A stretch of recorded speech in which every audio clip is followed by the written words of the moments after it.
Hello mga kaibigan! Alam niyo ba ang totoong kwento ng Pasko? Hindi ito tungkol kay Santa o mga regalo, bagaman masaya ang mga yan. Ang pinakaunang Pasko ay tungkol sa isang espesyal na sanggol na nagngangalang Jesus na nagpabago sa mundo magpakailanman. Halika, samahan niyo ako at alamin natin. Noong unang-una, bago pa ipanganak ang iyong mga lolo't lola, gumawa ang Diyos ng isang napaka-espesyal na pangako. Sinabi niya sa mga tao na isang araw, may isisilang na isang kahangahangang hari.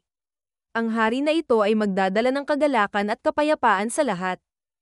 Maraming matatalinong tao, na tinatawag na mga propeta, ang nagsulat ng mga pahiwatig tungkol sa haring ito.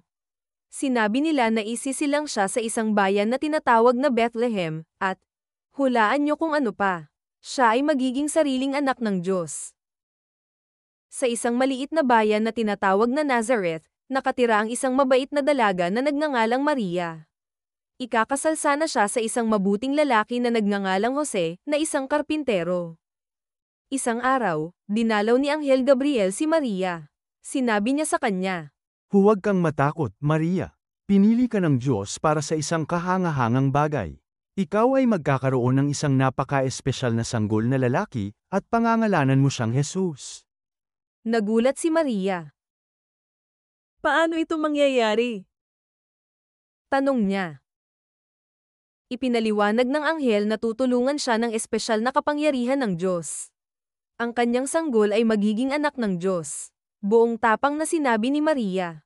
Masaya akong gawin ang nais ng Diyos.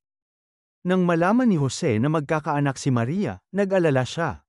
Alam niyang hindi niya anak ang sanggol. Hindi niya gustong malungkot o mapahamak si Maria, kaya naisip niyang iwanan siya ng tahimik.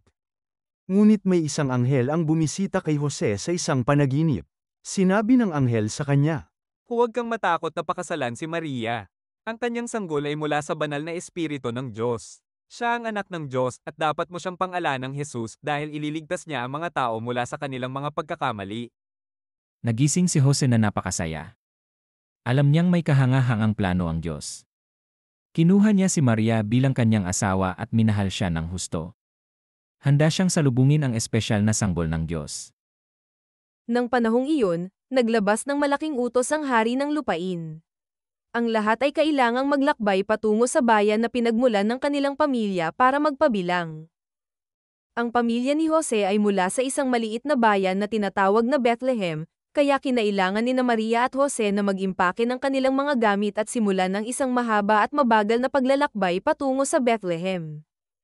Malapit na ring manganak si Maria kaya naging sobrang hirap ang biyahe para sa kanya. Nang dumating sila sa Bethlehem, napuno ang bayan. Lahat ay naroon din para sa pagpabilang. Sinubukan nilang maghanap ng kwarto sa isang bahay tuluyan, ngunit puno ang bawat isa. Walang kwarto. Paulit-ulit nilang narinig. Ang kawawang sina Maria at Jose ay hindi alam kung saan pupunta. Sa huli, naawa sa kanila ang isang may-ari ng bahay tuluyan at sinabi, Wala akong kwarto, pero maaari kayong manatili sa aking kwadra. ang kwadra ay kung saan natutulog ang mga hayop tulad ng mga asno at baka. Kaya sa tahimik na kwadra na iyon, na napapalibutan ng malambot na dayami at mababait na hayop, isinilang ang espesyal na sanggol ni Maria. Binalutan niya ito ng malambot na tela at maingat na inihiga sa isang sabsaban na lalagyan ng pagkain ng mga hayop. Ang napakaliit na sanggol na ito ay si Jesus, ang hari na ipinangako ng Diyos. Hindi siya ipinanganak sa isang malaki at magarbong kastilyo, kundi sa isang mapagpakumbabang kwadra, at ayos lang iyon dahil ang pag-ibig ng Diyos ay nagpapatunay na ang anumang lugar ay nagiging espesyal. Sa mga bukid malapit sa Bethlehem, may mga pastol na nagbabantay ng kanilang mga tupa sa dilim ng gabi. Biglang lumitaw ang isang maliwanag at nagniningning na anghel. Lubos na natakot ang mga pastol, ngunit sinabi ng anghel, Huwag kayong matakot. May dala akong kahangahangang balita para sa inyo at sa lahat. Ngayon, sa Bethlehem, ipinanganak na ang ipinangakong hari. Siya ang tagapagligtas, si Jesus. Matatagpuan ninyo siya na nakabalot sa tela at nakahiga sa isang sabsaban. Pagkatapos, napakaraming anghel ang lumitaw sa langit na umaawit ng papuri sa Diyos. Umawit sila ng Luwalhati sa Diyos sa kaitaasan, sa lupa'y kapayapaan.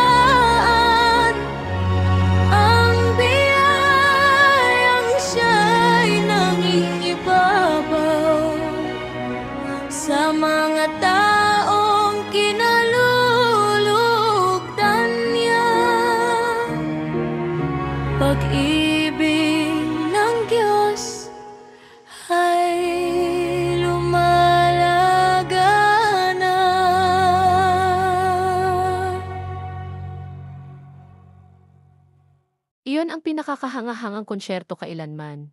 Mabilis na pumunta ang mga pastol sa Bethlehem. Natagpuan nila sina Maria at Jose at ang sanggol na si Jesus, tulad ng sinabi ng anghel.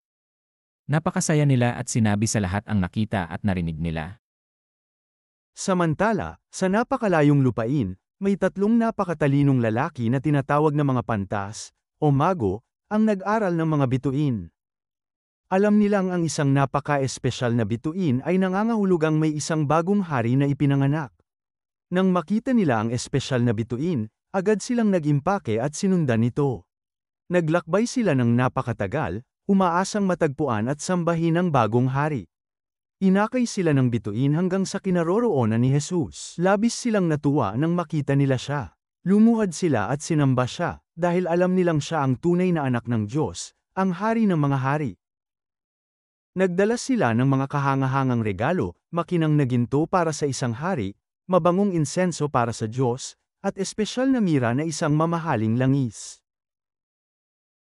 Iyan ang totoong kwento ng pinakaunang Pasko. Hindi lang ito tungkol sa isang araw, ito ay tungkol sa isang mapagmahal na regalo mula sa Diyos. Si Jesus ay dumating sa lupa dahil mahal na mahal tayo ng Diyos at upang ipakita sa atin kung paano mabuhay, kung paano magmahal, at kung paano makilala ang Diyos.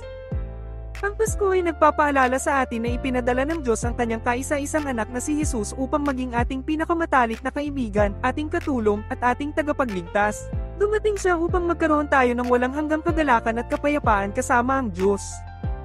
Kaya kapag nakita mo ang mga ilaw at palamuti ng Pasko, tandaan mo ang espesyal na sanggol na si Jesus na ipinanganak sa Bethlehem upang magdala ng liwanag at pag-ibig sa buong mundo.